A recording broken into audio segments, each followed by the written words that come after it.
Welcome to the Book Reading and Summaries channel.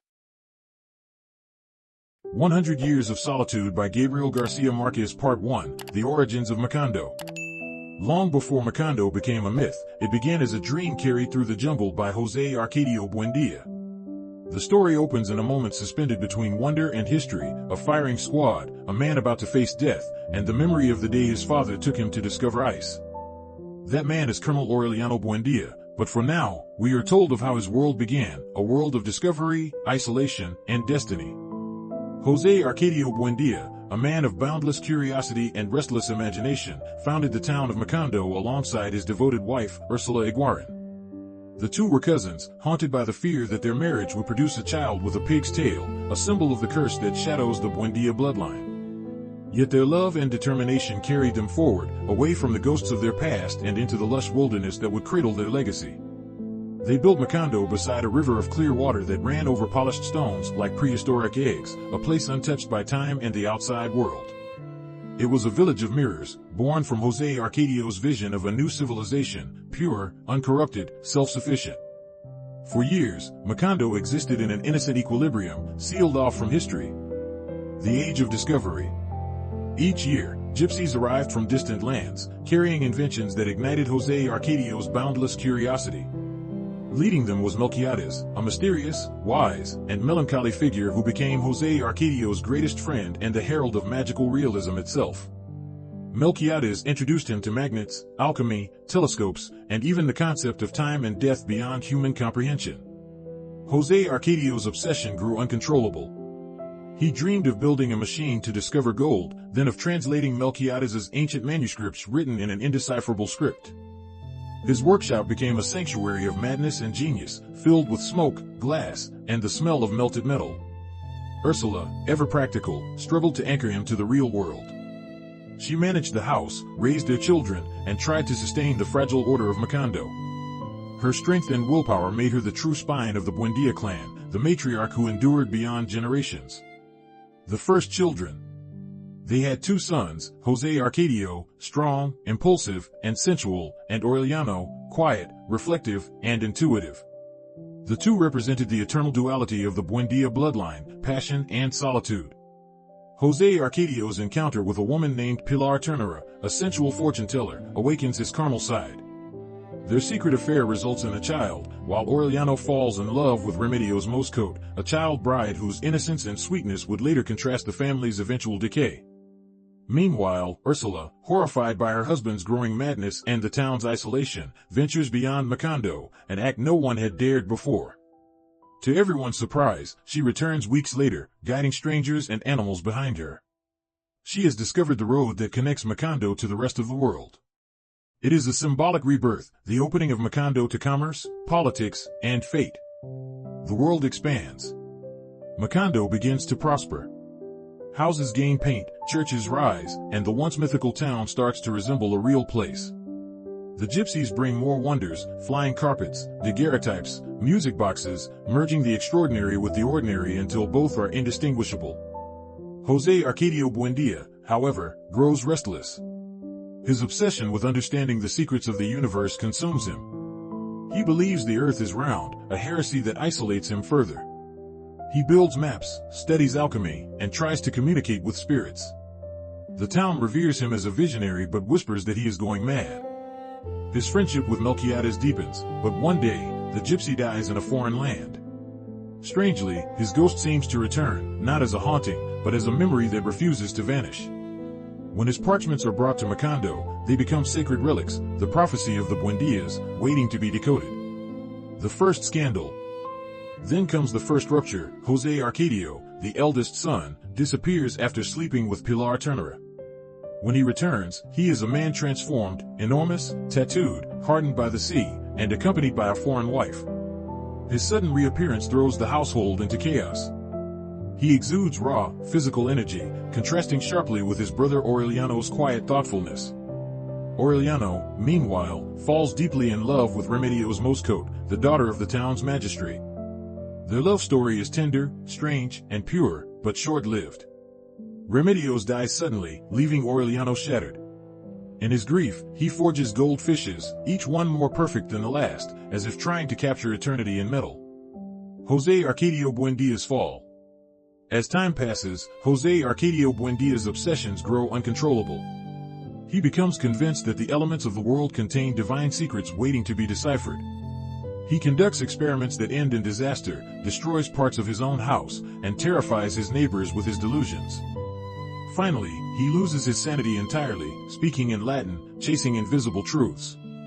In an act both loving and tragic, his family ties him to a chestnut tree in the courtyard, where he will live for years, surrounded by nature, occasionally murmuring prophecies or laughing softly as rain falls over him. He becomes both ghost and legend, the first Buendia to vanish into solitude. Ursula continues to hold the family together. She becomes the keeper of memory, the bridge between generations, and the moral center of Macondo. Her determination, practicality, and love keep the house alive while time begins its slow spiral, the circular motion that defines the novel's structure. Aureliano's awakening. Aureliano, disillusioned by loss, turns inward. He begins to write poetry, then becomes involved in politics almost by accident. The government's corruption, the unfairness he witnesses, and his deep loneliness push him toward rebellion. In the shadow of his grief, the seeds of revolution are planted. Macondo, once isolated, is now a microcosm of the world, filled with joy and chaos, innocence and decay, faith and skepticism. Every miracle carries a curse, every birth foreshadows a death. At the heart of it all stands the Buendia house, alive, pulsating, filled with laughter, tears, love, and ghosts. And beneath the chestnut tree, José Arcadio Buendía mutters to the wind, as if whispering to the future, time is not passing, it is circling. Part 2, Love, War, and the First Great Break in Time. Macondo is no longer the untouched Eden José Arcadio Buendía dreamed into existence. The road Ursula opened to the world brings new faces, new ambitions, and new fractures. And in the center of it all, Colonel Aureliano Buendía begins his transformation from a quiet, grieving widower into a man who will ignite a civil war. But before war arrives, Macondo experiences an era of strange miracles and dangerous passions. The plague of insomnia. It begins almost innocently, a child forgets a face, a neighbor forgets a word, and soon the entire town loses the ability to sleep. At first, everyone celebrates. Productivity skyrockets. People use their countless waking hours to invent new crafts, clean the town, learn languages, and enjoy endless conversation. But the insomnia plague has a second phase, forgetfulness. A creeping erosion of memory, names, objects, history, identity. Macondo begins to dissolve from the inside. Ursula refuses to surrender. She labels every object in the house, cow, to be milked every morning. Clock, gives the time. Door, to go in and out. These signs become desperate anchors holding reality in place. Just as the town verges on collective amnesia, a drifting village without past or future, Melquíades returns from the dead. He arrives pale, rejuvenated, as though time rewound inside him. He brews a potion that restores memory and sleep. But more importantly, he brings something greater, a sense that death is not final in Macondo, that the boundaries between worlds are thin, permeable, almost ornamental. Melquíades moves into a room at the back of the Buendía house. It becomes a sanctuary of manuscripts, chemicals, maps, and secrets. Only the next generation will understand what he is writing there. But time has already begun to loop. The passion of Amaranta and Rebecca. Ursula's household grows again when two mysterious girls arrive. Rebecca, carrying a bag of bones and a habit of eating earth and lime. Amaranta, Ursula's own daughter, stern, proud, and destined for eternal virginity. The two girls become rivals in everything, especially in love. Their infatuation with Pietro Crespi, a delicate, beautiful Italian musician, ignites one of the most bitter conflicts in Buendía history. Pietro is all elegance, lace cuffs, perfumed hair, gentle manners, a far cry from the rough men of Macondo. Rebecca and Amaranta transform from sisters into adversaries. Their rivalry becomes so cruel that Ursula threatens to whip them both and even considers locking them away to protect the household from their escalating hatred. Rebecca marries José Arcadio instead, sweeping Pietro Crespi into despair. Amaranta's refusal to love him drives him to suicide. His death casts a permanent shadow over her life. Amaranta wraps herself in a shroud she sews over the years, preparing for a death she insists must arrive only when she has finished suffering. Aureliano becomes a revolution. After the death of his young wife Remedios, Aureliano retreats into a silence so deep it becomes a second language. He learns how to make tiny gold fishes, perfect, delicate creations that he melts and recasts endlessly, as though trying to capture or reverse time. But beneath that stillness is a fire that no one sees until it consumes him. When the government commits injustices in Macondo, Aureliano cannot bear it. His grief, his solitude, and his sense of moral outrage fuse into a single decision. He will rebel. Quiet Aureliano becomes Colonel Aureliano Buendía, a man who will lead 32 civil wars, all of them lost, all of them necessary in his mind. He leaves Macondo with a look of cold destiny. The boy who once avoided conflict now becomes the country's most feared and respected rebel leader. Ursula watches him go, sensing that she will not get him back as the boy she raised, and that his fate stretches far beyond the limits of the town. The storm of passion, Remedios the Beauty. Another Remedios emerges, Remedios the Beauty, the daughter of Arcadio and Santa Sofia de la Piedad. She grows into a woman so breathtaking that men faint, lose their minds, and die simply by witnessing her purity. She is not seductive, she is transcendent, almost otherworldly. Her beauty is not human, it is cosmic, untamed, and dangerous. Men try to court her. They fail. They lose themselves. One suitor kills himself after she politely declines his gesture. Remedios moves through life with complete innocence, unaware of the chaos she creates. She becomes one of the novel's most legendary figures, a symbol of beauty so absolute that reality bends around her. The tyranny of Arcadio. Arcadio, the son of José Arcadio and Pilar Ternera, becomes the temporary ruler of Macondo when Colonel Aureliano begins his war. He begins as a shy schoolteacher. He becomes a tyrant. Drunk with power, he imposes cruel punishments, executes dissenters, paints the town with authoritarian symbols, and enforces rules that suffocate his own people. His rule ends violently. When he faces the firing squad, he cries for Aureliano, a heartbreaking echo of the novel's opening line. The return of José Arcadio Buendía. Meanwhile, the patriarch remains tied to the chestnut tree in the courtyard. There he learns to speak to ghosts. There he listens to the world growing around him. There he becomes the silent witness of the family's long decline. His death arrives quietly. Flowers rain from the sky. Streets filled with blossoms, impossible and sudden, as though Macondo itself were mourning the man who dreamed it into existence. Ursula becomes the keeper of two worlds, the world of the living and the world of memory. With every passing year, she grows smaller, tougher, nearly blind, yet she sees more truth than anyone. Time moves strangely around her.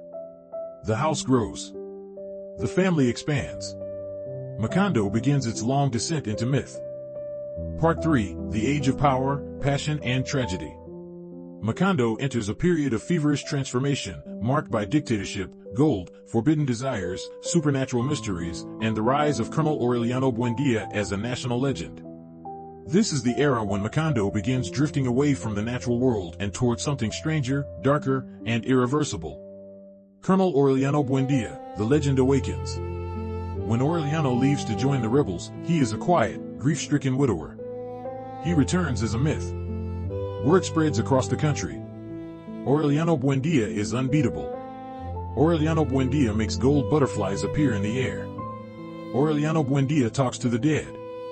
The truth is simpler and more tragic. He is a man hollowed out by grief, driven by an idea he cannot abandon. The war changes him. Each battle strips a layer of humanity from him. He stops drinking coffee. He stops sleeping. He stops caring who wins or loses. The cause itself becomes irrelevant. War turns into an addiction, a way to keep running from Remedio's death and his own unbearable loneliness. He fathers 17 sons with 17 women across the country, all named Aureliano, each bearing the mark of the Buendías, gold-flecked eyes and a fate shaped by solitude. But victory never arrives. Each revolt ends in compromise. Each victory dissolves into failure. Each peace treaty erases the meaning of the war. Aureliano becomes a man stitched together by wounds, betrayals, and memories he cannot escape. Ursula, the unbreakable center. While Aureliano destroys himself in battlefields, Ursula Iguaran holds the universe together. She runs the household, the bakery, the finances, and in many ways the entire town. Her presence becomes legend. People say, Ursula has lived longer than Macondo itself. She sees the rise and fall of children, grandchildren, tyrants, illusions, and disasters. She is the only one who understands that the Buendía family is trapped in a cycle. The Arcadios repeat strength and violence. The Aurelianos repeat introspection and loneliness. Her greatest fear, the birth of a child with a pig's tail, continues to haunt her, a symbol of the family's relentless return toward its own origins. Fernanda's arrival, a queen in exile. Fernanda del Carpio enters the story like a storm behind silk curtains. She arrives from a ruined noble family that still believes in its imaginary royal lineage. She is beautiful, rigid, obsessed with religious virtue, and utterly unprepared for the chaos of Macondo. Aureliano II marries her after mistakenly believing he has won her in a carnival contest. Their marriage becomes a lifelong battlefield between her aristocratic illusions, his passions, excess, and love for another woman. Fernanda tries to turn the Buendía house into a palace of rules, modesty, and silence. But Macondo rejects her stiffness. The house rejects it. Even the ghosts reject it. Her presence marks the beginning of the Buendía household's spiritual suffocation, a home once filled with exuberance now dimming under the weight of propriety and repression. Aureliano II and Petra Coates, passion that feeds the earth. While Fernanda represents restriction, Petra Coates represents abundance. Petra is sensual, earthy, warm, and her relationship with Aureliano II becomes one of the most vibrant, life-giving bonds in the novel. Their love causes something miraculous. Animals multiply unnaturally. Cows give birth to twins. Rabbits reproduce uncontrollably. Hens lay more eggs than possible. Their passion literally spills into the land, turning Macondo into a place of uncontrollable fertility. Aureliano II becomes rich through a flood of livestock and products. Yet, in typical Buendía fashion, he squanders wealth on feasts, music, parties, and excess, never able to find balance between love, duty, and desire.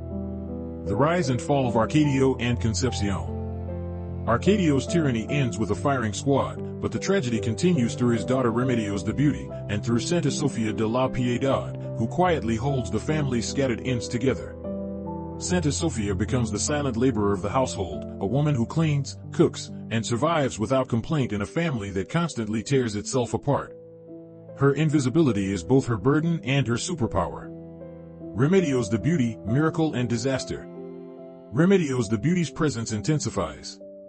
She is so breathtaking that men become delirious in her presence. But she is not vain. Not worldly. Not even aware. Her beauty is not of this world, it is divine, fearless, innocent to the point of danger. Aureliano II once says, Remedios the Beauty is so pure she makes the air tremble. Men fall dead at her feet. Others go mad. One soldier kills himself just to stop thinking of her. But Remedios remains untouched by earthly logic. Her destiny approaches like a quiet miracle, one that will redefine magic in the story. The return of the Banana Company's shadow. Macondo begins to attract outsiders again, laborers, engineers, merchants, especially with the arrival of the Banana Company looming on the horizon. Hints of the future tragedy creep into the narrative. Strangers buying land, foreigners marking territories, the town preparing unknowingly for a catastrophe that will scar generations. But for now, the seeds of the disaster are silent, waiting. The tragedy of the 17 Aurelianos. The sons fathered by Colonel Aureliano Buendía return to Macondo as adults, identical gold-flecked eyes, all marked with their father's bloodline. They gather once, solemn and proud, recognizing each other as if bound by an ancient thread. Then, one by one, they are assassinated. A synchronized massacre. A single day of horror. All shot with crosses on their foreheads. Only Aureliano Amador survives, a reminder that even fate leaves one mistake behind. This massacre marks the beginning of the Buendía family's irreversible decline, a violent reminder that war leaves ghosts long after the last battle ends. Part 4, The Age of the Banana Company and the Great Betrayal. If the early generations of Macondo were shaped by discovery, magic, and war, the next generation will be shaped by something colder and far more destructive. Corporations. Modernity. Greed. Forgetfulness. This part of the novel marks the great fracture, when Macondo's soul is tested, exploited, and nearly erased. Macondo open to the world. After decades of isolation, Macondo finally becomes visible to the outside world. Foreigners arrive with machines that roar like dragons, trains that cut the horizon in half, electric lamps that banish darkness, money so abundant it changes the rhythm of daily life. Children watch in awe as a world they never imagined comes to life. Elders fear the arrival of strangers who speak in unfamiliar tongues. What once was a mythical town now becomes a strategic resource for outsiders. The most powerful of these outsiders is the United Fruit Company, the Banana Company. They arrive with smiles, contracts, and promises, and soon turn Macondo into a plantation empire. Their power is absolute. They own the land. They choose the laws. They manipulate the government. They hire an army of mercenaries. They control the economy. Macondo becomes divided. The company's zone, filled with imported luxuries, electricity, doctors, American engineers. The old town, where the Buendias live, where roads remain dusty, and where magic still flickers in corners. The company brings wealth, but it also brings corruption, inequality, and slow moral decay. The love triangle of Aureliano II, Fernanda, and Petra Coates. This period deepens the contrast between Aureliano II's two worlds. Fernanda del Carpio. In the main house, Fernanda tries to uphold the strict aristocratic lifestyle of her vanished lineage. She forces the children to practice protocol, prayer, and silence. Her voice turns sharp. Her marriage becomes a battlefield of cold wars and closed doors. Petra Coates. In the other world, full of animals, passion, and laughter, Petra continues to be Aureliano II's spiritual twin. Their shared energy once caused animals to multiply uncontrollably. But this age is different. The animals begin dying. Luck drains away. Their magical abundance fades. The wealth that once overflowed slips through their hands like water. Their love remains, but fortune abandons them. The children, Amaranta Ursula and the Shift of Destiny. Amaranta Ursula, the daughter of Fernanda and Aureliano II, grows into one of the most alive, vibrant Buendias in the whole family tree. She has her grandmother Ursula's fire, her ancestor Amaranta's stubbornness, her own unstoppable joy. She refuses Fernanda's repression. She dreams of traveling the world. She challenges the traditions that suffocate the household. As a child, she runs barefoot through the house like the reincarnation of the Buendia spirit. Ursula sees her and whispers, "This child will save us." But destiny has its own cruel timing. The return of Colonel Aureliano Buendía, a man of ashes. The once mythical general returns to Macondo as an old man filled with bitterness. He locks himself inside a workshop making tiny gold fishes, melting them down and remaking them endlessly. It is his way of killing time, of numbing memory, of undoing the violence he can never take back. He avoids crowds. He avoids politics. He avoids the world. The man who once carried entire armies behind him now stumbles in silence, defeated not by defeat itself but by the meaninglessness of victory. He dies quietly, surrounded by no one, a life devoured by solitude. The strikes end the rise of José Arcadio II. As Macondo falls deeper under the Banana Company's control, a new figure steps forward. José Arcadio II, twin brother of Aureliano II. He becomes a labor organizer, a voice for the exploited workers on the banana plantations. He witnesses abuses, lies, and corruption firsthand. He begins to record injustices. He speaks with workers. He grows increasingly political, unlike the introspective Aurelianos before him. Ursula notices. He carries the anger of Arcadios, but the mind of Aurelianos. This combination is dangerous. This combination is destiny. The Banana Company strike. Workers demand fair wages, safe conditions, proper housing, paid labor. The company rejects it all. A massive strike erupts, the largest Macondo has ever seen. Thousands gather in the square. José Arcadio II stands on the platform, shouting into a sea of faces. The smell of rain mixes with the smell of fear. The government, bribed by the company, sends troops. What follows is one of the most devastating scenes in modern literature. The massacre. The soldiers open fire. The crowd, men, women, children, collapses into a storm of screams and blood. José Arcadio II watches in horror as bodies pile on top of each other. He is pushed into a train filled with corpses. The train moves silently into the night. He escapes and walks back to Macondo half dead. He tries to tell the town what happened. But Macondo has forgotten. People deny it. The government erases it. The company manipulates the newspapers. Even survivors doubt their own memories. This is Garcia Marquez's cruelest magic. A massacre witnessed by thousands becomes a thing that never happened. Macondo's collective memory begins to rot. The rains that never end. After the massacre, the sky breaks open. It begins to rain one afternoon. It rains overnight. It rains for a week. Then a month. Then a year. Finally, it rains for 4 years, 11 months, and 2 days. The rain rots the earth. The animals die.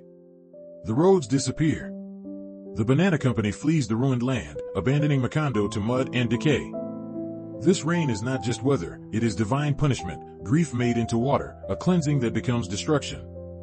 Macondo, once overflowing with color and life, becomes a drowned town trapped between past and oblivion. And the Buendía family enters its final spiral. Part 5, The Longest Reign and the Slow Dying of Macondo. If the massacre cracked Macondo's spirit, the rain finishes the work. This section of the novel marks the beginning of Macondo's irreversible decay, when time slows, memory dissolves, and the Buendía family enters its darkest spiral.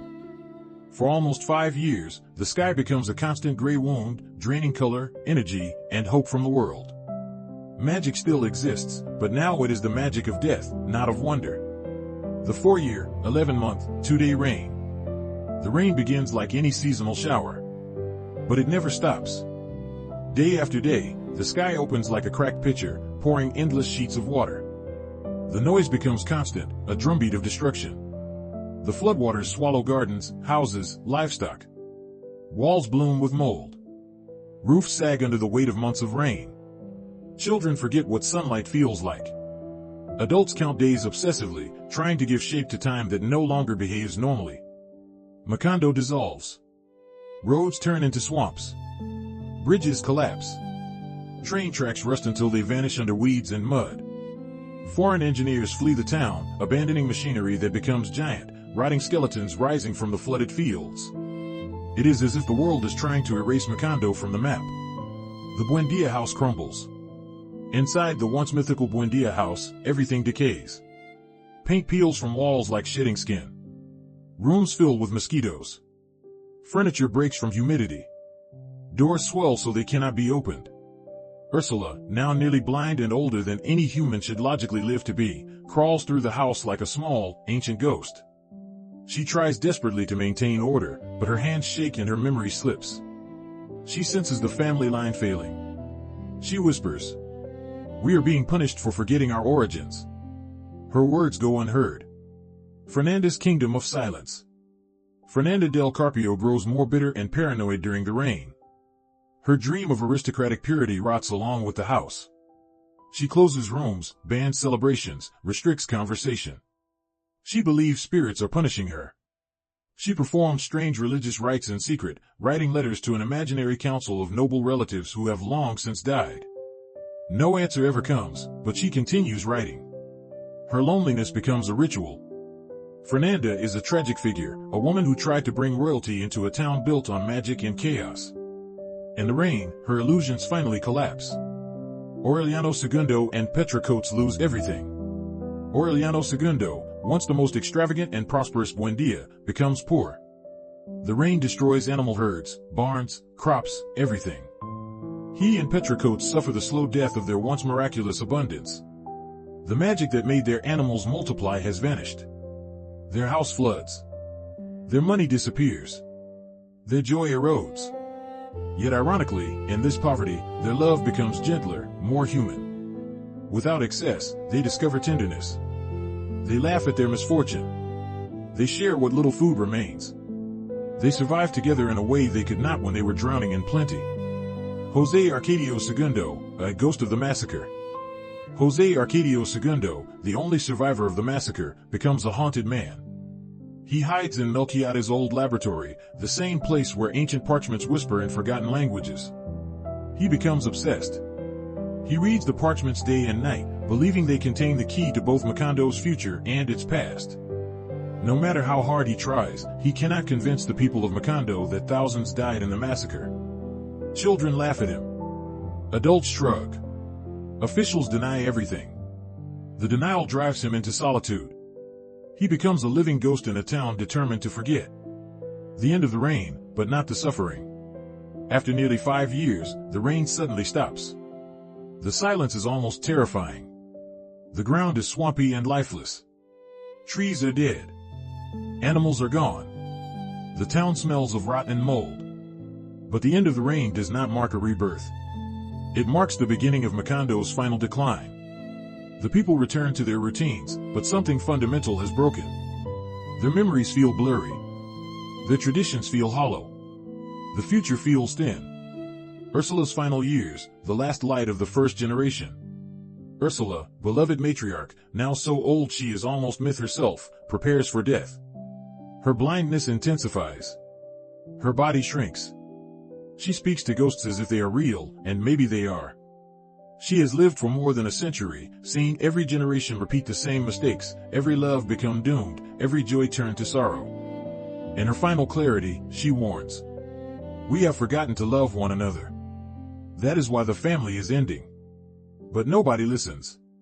Her words float into the humid air and dissolve like everything else in Macondo. The rise of Amaranta Ursula, one of the last bright spirits. In this bleak era, one figure shines. Amaranta Ursula, the daughter of Fernanda and Aureliano II. As she grows older, she refuses the sadness of the house. She is energetic, rebellious, intelligent, joyful, a reincarnation of the early Buendía spirit. She rides horses. She laughs loudly. She challenges tradition. She dreams of rebuilding Macondo. Ursula believes she is the last hope. But Amaranta Ursula grows up in a world that is already dying. Her light is fierce, but the darkness around her is immense. The death of Ursula, the end of an era. Ursula dies at well over 100 years old. Her death is not dramatic. She simply becomes smaller and smaller until she is almost a doll, peaceful, calm, and weightless. The town mourns quietly, but not enough. Ursula was not just a character, she was Macondo's memory. With her death, the last link to the founding generation is gone. This marks the true beginning of the end. Part 6, the beginning of the end, decline, secrets, and shadows. With Ursula's death, something essential collapses inside the Buendía household. She had been the living memory of Macondo, its conscience, its anchor, its sense of direction. Once she is gone, time stops behaving normally, and the house begins to fall into decay, superstition, and silence. This part of the novel shows how a family, once vibrant and full of magical promise, begins to dissolve from the inside out. Fernanda's withering kingdom. After Ursula dies, Fernanda del Carpio assumes control of the house, but her rule is hollow. She clings to her imagined aristocratic lineage like a drowning person clutching fantasy. She continues writing letters to non-existent relatives, sealing them with wax and sending them into a void. But the house around her disintegrates. Termites chew through the beams. The roof leaks during endless rains. Doors swell from humidity and won't open. Rooms sit untouched for years. The once lush garden becomes a wild jungle. Fernanda walks through the collapsing corridors like a ghost queen ruling a kingdom of dust. Her children avoid her. Her husband Aureliano II avoids her. Even the servants avoid her. Her loneliness becomes absolute, and she refuses to see that her strictness is killing the last warmth left in the Buendía home. The secret son, Aureliano Babylonia. Fernanda hides a catastrophic family secret. Her daughter Meme fell deeply in love with Mauricio Babylonia, a mechanic who was mysteriously followed everywhere by clouds of golden butterflies. To Fernanda, the romance was a disgrace. She had Mauricio shot by a guard. Meme was taken to a convent, where she chose voluntary silence for the rest of her life. But she gave birth to a baby boy. Fernanda secretly brings the child to the Buendía house and tells everyone he was sent by divine providence. This child becomes Aureliano Babylonia, one of the final Buendías, brilliant, lonely, and destined to decode Melquíades' ancient prophecies. He grows up with no mother, no father, no truth, no sense of belonging. He reads obsessively, isolates himself, and wanders the house like a spectral presence. He is the last hope of understanding the family's fate and one of the final symbols of its doom. Amaranta Ursula's departure. Amaranta Ursula, the youngest daughter, is sent away to Europe. She is lively, rebellious, intelligent, the last spark of joy in the family. When she leaves, Fernanda grows even more rigid. The house becomes silent. The emotional collapse accelerates. Her eventual return in a later part of the novel will bring the final flicker of hope, but for now, the house becomes cold and directionless. The twins die, the end of an era. Aureliano II and José Arcadio II, the twins whose identities have always blurred, begin to deteriorate physically and emotionally. Aureliano II's life of abundance, indulgence, and noise loses all its magic. His animals die. His wealth disappears. His laughter fades. He drifts between his wife, Fernanda, and his lifelong companion Petra Coates, but finds no peace in either place. One day, he dies. At the same moment, in another part of the house, José Arcadio II also dies. Their bodies look so identical that the undertakers bury them in each other's coffins. Symbolically, Marquez shows that the Buendias cannot escape. Repeated names. Repeated patterns. Repeated destinies. Identity dissolves in the family's repetitive cycle of solitude. Fernanda dies alone. Fernanda's death is quiet, almost unnoticed. She dies believing. She was a noble woman.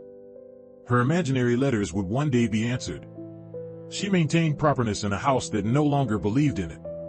The Buendia house feels emptier than ever.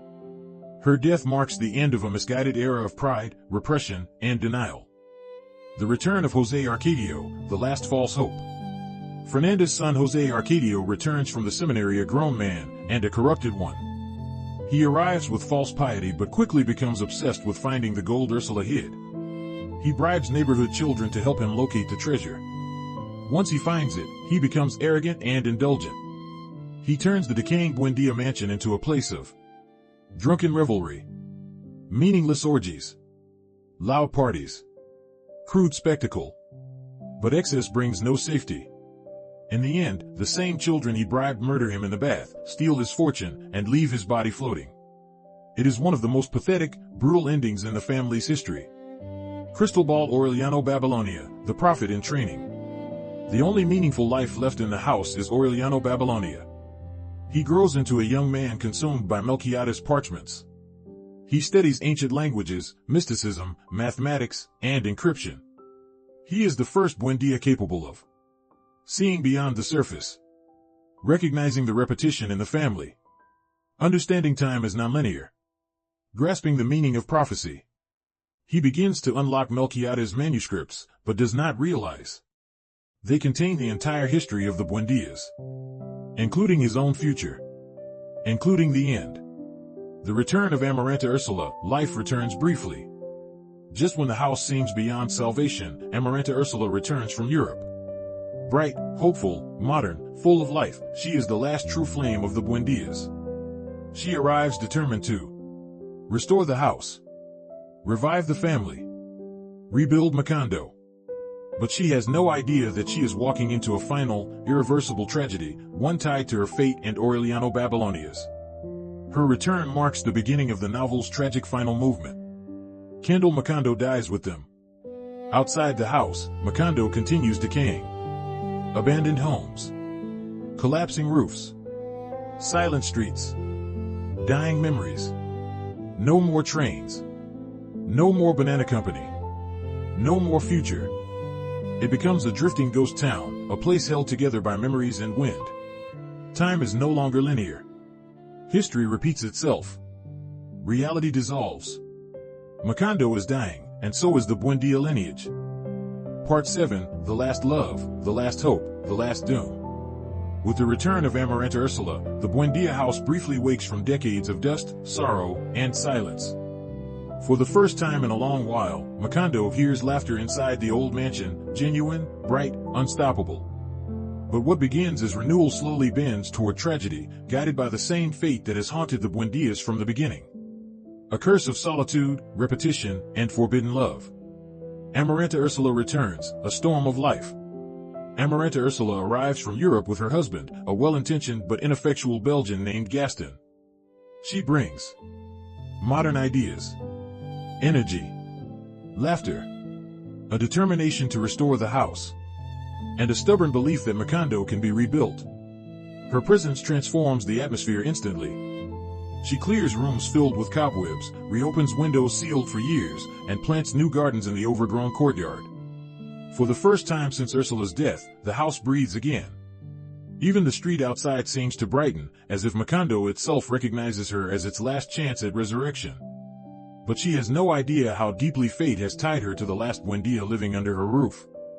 Aureliano Babylonia, the scholar's shadow. In another corner of the house, Aureliano Babylonia grows into a man of immense intelligence but unbearable loneliness. He has become Melquíades' disciple, decoding the parchments day and night. He rarely speaks. He barely sleeps. He lives between two worlds. The physical decay of Macondo. The mystical labyrinth of Melquíades' prophecies. When Amaranta Ursula returns, he sees her as a burst of color in a monochrome world. Her laughter pierces the gloom he has accepted as normal. They are cousins. But neither knows the full truth. And the deeper Aureliano goes into the parchments, the more he realizes. The family is running out of time. Dove Gaston, the good man destined to be absent. Gaston, Amaranta Ursula's husband, is polite, harmless, and increasingly irrelevant. He comes to Macondo expecting to resume European business ventures but finds the town too backward and stagnant for his ambitions. He writes letters. He plans new enterprises. But nothing moves. Nothing grows. Nothing responds. Macondo is a dead end for him, though he refuses to see it immediately. Gradually, he begins spending more time away on long trips.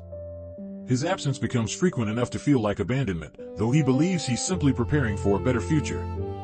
He does not realize he is already a ghost in his own marriage. The love that should never have been. In the restored rooms of the house, Aureliano Babylonia and Amaranta Ursula grow close. At first, they bond over practical tasks. Sorting old family papers. Restoring the library. Cleaning ancient furniture. Discussing Macondo's past. But emotional closeness forms quickly. Aureliano is captivated by her energy, her warmth, her insistence on joy. Amaranta Ursula is fascinated by his depth, his intelligence, his loneliness. The house becomes an ecosystem of two souls orbiting one another. Their love develops slowly, naturally, and fatally. They try to resist it. They fail. The attraction becomes unstoppable. The secret affair. Their affair begins quietly, with stolen moments and accidental touches. But soon, they meet at night in abandoned corridors. Whisper in the darkness. Cling to each other as if drowning. Lose themselves in passion. It is a love both luminous and doomed. The ancient Buendía curse, the fear that the family's incestuous bloodline would produce a child with a pig's tail, hangs over them like a prophecy waiting to be fulfilled. But they believe they are different. They believe love is stronger than fate. They are wrong. Macondo's final disintegration. While Aureliano and Amaranta Ursula burn with forbidden desire, the outside world continues collapsing. Macondo is slipping beyond salvation. Houses sink into mud. Rain falls endlessly. Wind erases footprints. Animals roam the streets like survivors of a forgotten war. Memories vanish like smoke. The town has lost its purpose, its future, its people. It becomes a place inhabited only by echoes and ghosts. Even the few remaining residents live in deep confusion, unable to remember their own past. Macondo, once vibrant with miracles, has become a mausoleum of forgotten dreams. The parchments begin to speak. Aureliano Babylonia makes a breakthrough in Melquíades' writings. He discovers the parchments are not merely prophecies. They are a mirror of time itself, written in Sanskrit and coded through multiple languages. They record the entire history of the Buendías. Every event has already been foreseen. He realizes the family has never escaped its destiny. They have only reenacted what was written centuries ago. This discovery terrifies him. He tries to tell Amaranta Ursula, but she is consumed with her pregnancy, the child conceived from their forbidden union. Aureliano prays the curse is only superstition. But the parchments hint otherwise. The final birth. Amaranta Ursula goes into labor during a violent storm. She fights through it with the strength and joy that characterize her life. But the child is born with a tiny, curled pig's tail. The prophecy has come true. Amaranta Ursula, exhausted and bleeding, never recovers. She dies shortly after childbirth, the last true Buendía woman, carrying the entire weight of the family's sins, love, and destiny. Aureliano is shattered. He clings to the dying child, trying frantically to keep him alive. But the baby is too fragile, too cursed. It dies within hours. Aureliano buries the child, alone, in a world collapsing around him. Aureliano's final revelation. Mad with grief, Aureliano returns to the parchments. As he reads, the truth unfolds with devastating clarity. The Buendía history, every generation, every love, every war, every curse, was foreseen by Melquíades. And the final line reveals. The first of the line is tied to a tree. The last is being eaten by ants. At that very moment, Aureliano realizes. He is reading about Amaranta Ursula's dead child. He is reading about himself. He is reading words being written as he reads them. He is the final Buendía. The prophecy ends with him. Outside, the last wind of Macondo begins to rise, not a breeze, but a biblical destruction. The wind that erases everything. As Aureliano reaches the final words, a massive, apocalyptic whirlwind falls upon Macondo. Houses are ripped from their foundations. Trees are uprooted. The town dissolves into dust and memory. Macondo, and the Buendías, are wiped from existence. Not even ruins remain. The family existed only so their fate could be written. And once written, they are erased forever. Part 8, The Disintegration of Memory and the Approach of Prophecy. After Amaranta Ursula's tragic death, a profound stillness settles upon the Buendía household, an oppressive silence heavier than grief itself. Macondo, once a place of marvels and miracles, has faded into a ghost of what it once was. The few inhabitants who remain seem to exist in a dreamlike haze, speaking in half-remembered sentences, living out repetitive routines without purpose. This final stretch of the family saga is a descent into forgetting, solitude, and the inevitable convergence of past and future. The moment when everything written in Melquíades' parchments draws the last Buendía toward destiny. Fog Macondo enters its final decline. Macondo has been dying for years. Now, it decomposes completely. The town becomes a labyrinth of empty houses, a graveyard of abandoned dreams, a stagnant swamp of memories no one can fully recall. The sun seems harsher. The rain seems heavier. Time itself feels irregular, as if hours collapse into minutes and days stretch into emptiness. Stray animals occupy plazas once busy with festivals and parties. Weeds cover the streets that once echoed with the steps of soldiers, gypsies, and lovers. Macondo becomes the physical embodiment of solitude, the novel's central curse. Kendall Aureliano Babylonia's descent into loneliness. Aureliano Babylonia wanders the house like a ghost. Amaranta Ursula is gone. Their infant son is dead. Gaston never returns. The townspeople avoid him, sensing a madness or an aura of mourning they cannot bear to approach. He stops attending gatherings. He speaks to no one. He survives only through reading and rereading Melquíades' parchments. For Aureliano, the parchments are no longer texts, they are portals, they are echoes, they are prophecies, they are the only reality left. Each time he reads, he uncovers something he missed before, as if the meanings rearrange themselves for him alone. He begins to suspect that the parchments are alive. Counterclockwise arrows button the cycle of repetition. As Aureliano studies the Buendía lineage, he realizes something horrifying. Every generation has repeated the mistakes of the last. The obsession with forbidden love. The attraction to solitary pursuits. The struggle between passion and resignation. The inability to escape fate.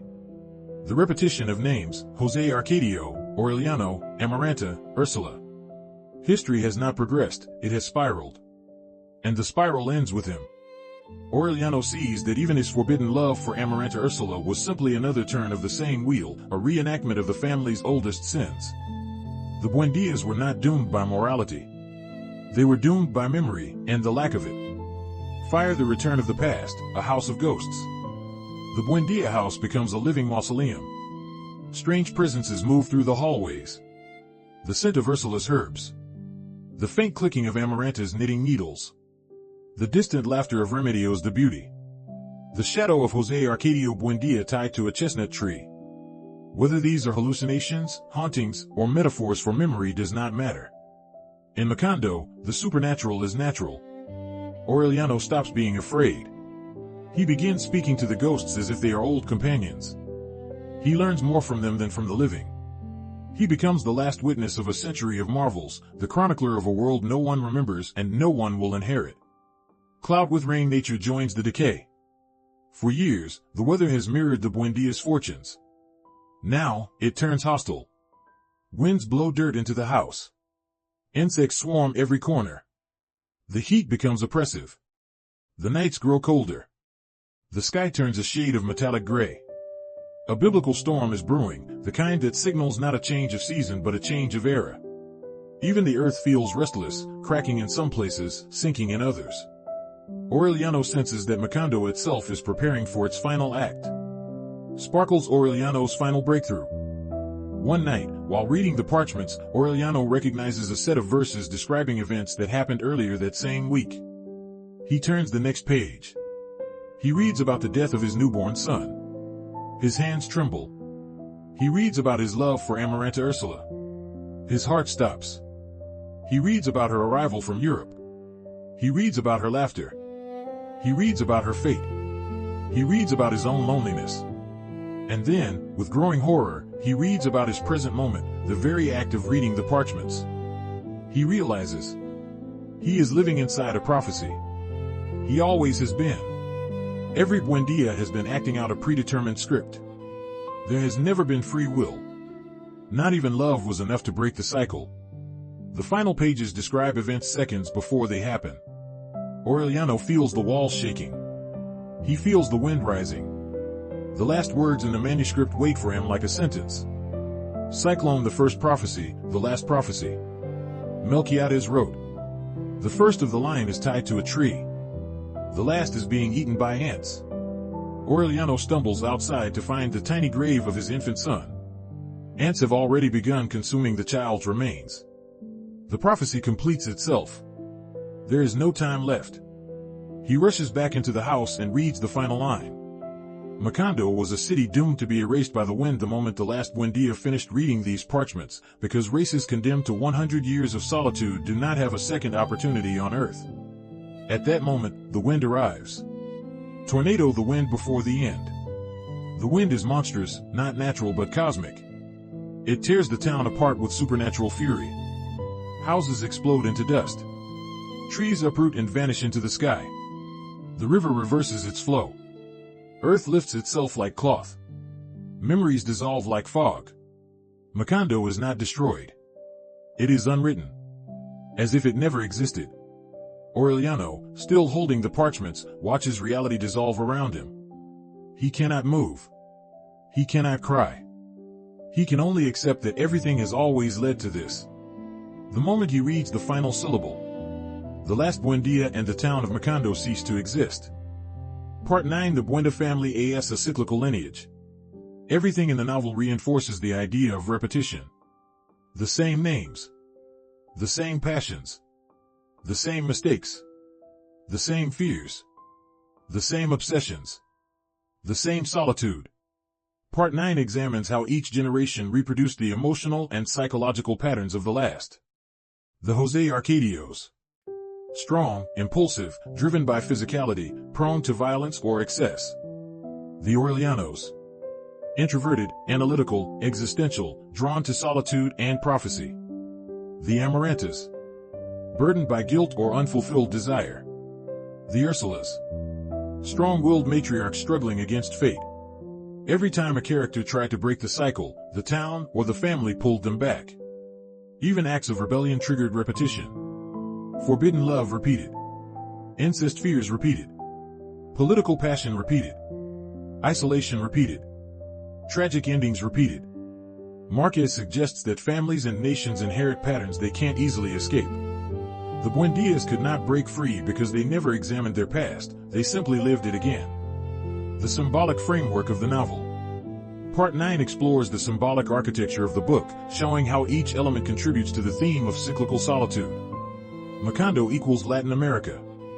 Macondo represents the birth, growth, exploitation, decay, and erasure of much of Latin American history. Colonial arrival. Isolation. Magical events interpreted as normal. Civil wars. Political fragmentation. Economic exploitation by foreign companies. Dictatorship. Cultural amnesia. Eventual collapse. Macondo's destruction symbolizes how entire cultures have been erased through violence, modernization, or silence. The Buendias equals humanity's failure to learn. The Buendia lineage reflects our inability to remember, adapt, or break harmful cycles. Wars repeat. Injustice repeats. Passion repeats. Trauma repeats. Mistakes repeat. The novel itself is a warning. A society that forgets its past is condemned to repeat it endlessly. The wind equals cleansing plus forgetting. The windstorm that erases Macondo is a metaphor for time, history, revolution, natural cycles, the erasure of forgotten civilizations, the inevitability of change. Nothing is eternal, not even miracles. Meaning of solitude in the novel. The title is not metaphorical, it is literal, psychological, spiritual, and generational. Part 9 breaks it down. Political solitude. Colonel Aureliano Buendía fights 32 pointless wars. He loses touch with humanity. He becomes a symbol of leadership trapped in its own ego. Emotional solitude. Characters love passionately but cannot connect deeply. Amaranta cannot love romantically. Remedios, the beauty floats above human desire. Fernanda hides behind aristocratic fantasies. Aureliano II and Petra Coates love but do not commit. José Arcadio II retreats into madness after the massacre. Every relationship fractures under the weight of misunderstanding. Intellectual solitude. Aureliano Babylonia, the last of the line, lives entirely inside text, prophecy, and memory, disconnected from society. Existential solitude. The Buendias ultimately suffer because they see themselves as separate, unable to integrate into community or history. Solitude becomes a psychological prison, a familial inheritance, a spiritual curse, a societal disease. The novel suggests solitude is both self-inflicted and culturally inherited. The role of magic realism at the end of the novel. Part 9 explains why Marquez uses magical realism not as fantasy, but as truth amplified. Magic realism allows history to feel mythic, myth to feel historical, trauma to be expressed without constraints, colonial violence to be portrayed through metaphor, human emotion to shape physical reality. Examples: flying carpets, insomnia plague, rain lasting 4 years, levitations, ghosts appearing casually, remedios ascending to heaven, prophecies written 100 years in advance. At the end, magical realism reveals its purpose. It is not magic, it is memory. The past returns because it was never resolved. The supernatural is simply trauma in symbolic form. Melquades' final purpose. Melquíades is not merely a gypsy, he is a historian, prophet, archivist, philosopher, and chronicler of a doomed civilization. His parchments contain the entire history of the Buendias, the entire history of Macondo, the entire structure of the novel, even the reader's future. He is outside time. He is a symbol of literature itself, the omniscient storyteller who sees past, present, and future. Aureliano Babylonia's final realization is also the reader's realization. The novel is a prophecy about itself. The moment Aureliano reaches the last line, Macondo vanishes, just as the novel ends when we read the last line. This metafictional twist is one of the most famous in world literature. Macondo as a mirror of the real world. Part 9 emphasizes that Macondo is not fantasy, it is our world, disguised in magical metaphors. Themes include colonial exploitation, cultural erasure, family trauma, political corruption, cyclical violence, the fragility of memory, the slow decay of civilizations. Marquez argues that societies fall not because of external threats, but because they fail to understand themselves. The destruction of Macondo is not punishment. It is simply entropy, the natural end of things that cannot evolve. The final unraveling, when prophecy meets reality. At the end of 100 Years of Solitude, narrative and prophecy collapse into each other. Everything the Buendias have lived through, a century of births, wars, passions, miracles, disasters, and loneliness, converges in a single revelation inside Melquíades' parchments. Aureliano Babylonia, the final Buendia, reads the prophetic manuscript as reality unfolds around him. His reading is not passive. It is a collision between past and future, between memory and destiny, between personal experience and cosmic truth. The last moments of Macondo do not simply happen. They are read into being. Marquez's final genius lies here. Macondo exists because it is told, and ceases when the telling ends. The parchments reveal the whole history of Macondo. Melquíades' manuscript, written in ancient Sanskrit and coded metaphors, turns out to be a historical chronicle, a family genealogy, a psychological portrait, a cosmic prophecy, a metafictional blueprint of the novel itself. Aureliano realizes the parchments predicted the founding of Macondo by José Arcadio Buendía, every generation's obsession, war, betrayal, love, and death, the arrival of the gypsies, the banana company massacre, the endless reign, the birth of the final child, and the destruction of the family and the town. Even more startling, the prophecies predicted Aureliano reading them in this exact moment. He is both reader and character, both witness and victim, both interpreter and conclusion. The last Buendia, the final child and the fulfilled curse. The final child, born of Aureliano and Amaranta Ursula, appears to fulfill Ursula's ancient fear. A baby with the tail of a pig, the consequence of incest repeated through the family line.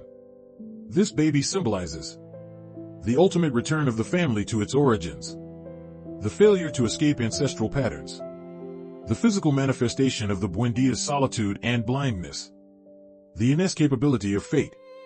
Amaranta Ursula dies giving birth. Aureliano, overwhelmed by grief, fails to protect the infant. The baby is carried away and eaten by ants, a brutal, haunting image representing the erasure of legacy, the fragility of human dreams, the indifference of time, nature reclaiming what humans create.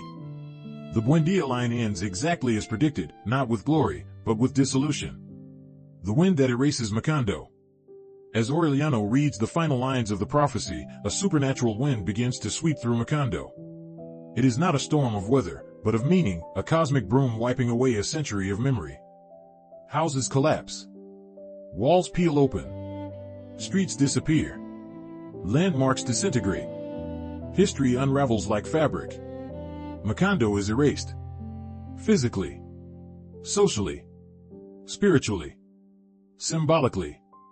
The wind ensures that no trace remains, for the prophecy states that Macondo is a city condemned to be wiped out by the winds of forgetfulness and exiled from the memory of men. The moment Aureliano reaches the final line, the prophecy ends, and so does the town. Reading becomes destruction. Awareness becomes erasure. Prophecy becomes execution. Why Macondo had to disappear, the thematic final message. Marquez's ending is not nihilistic. It is philosophical, almost mythic. Civilizations that cannot learn will perish. The Buendias repeat their mistakes because they do not understand them. Isolation becomes hereditary. Trauma is transmitted. History circles instead of progressing. Macondo stands for any society that forgets its past, repeats violence, erases truth, isolates itself, ignores suffering. Such civilizations eventually collapse. Solitude is destructive when it becomes a way of life.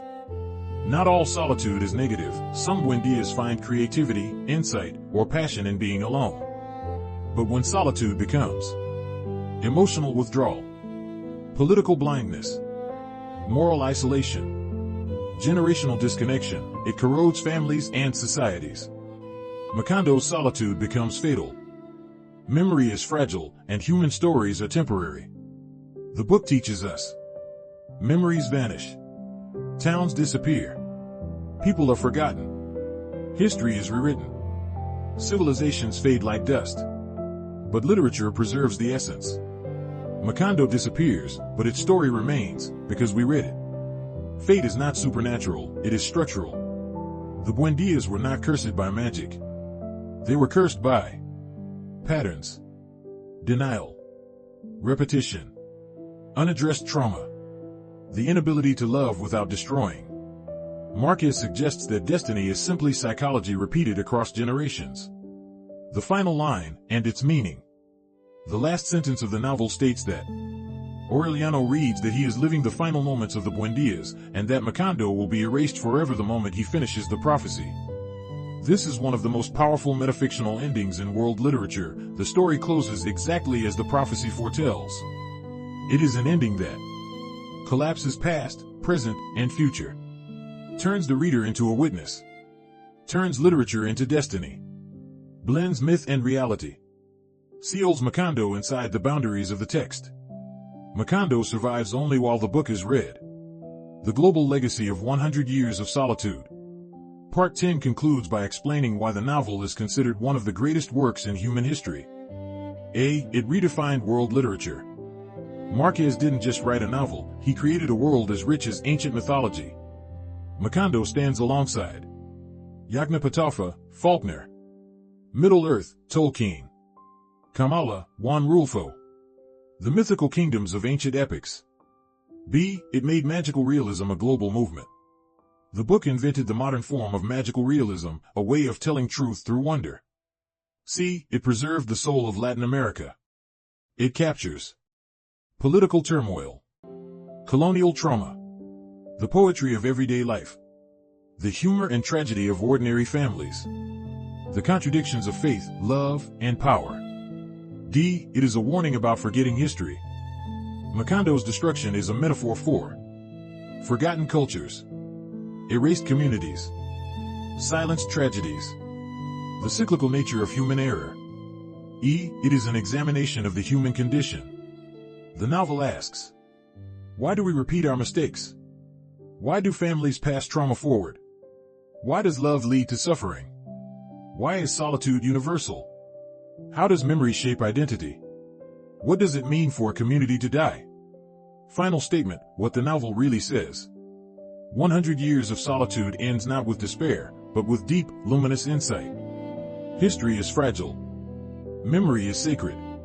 Love is painful but essential. Solitude is both prison and refuge. And all human stories, even doomed ones, are worthy of being told. Macondo is gone. The Buendias are gone. But through the act of reading, through us, they live again. Subscribe to the channel to motivate us to create more useful videos.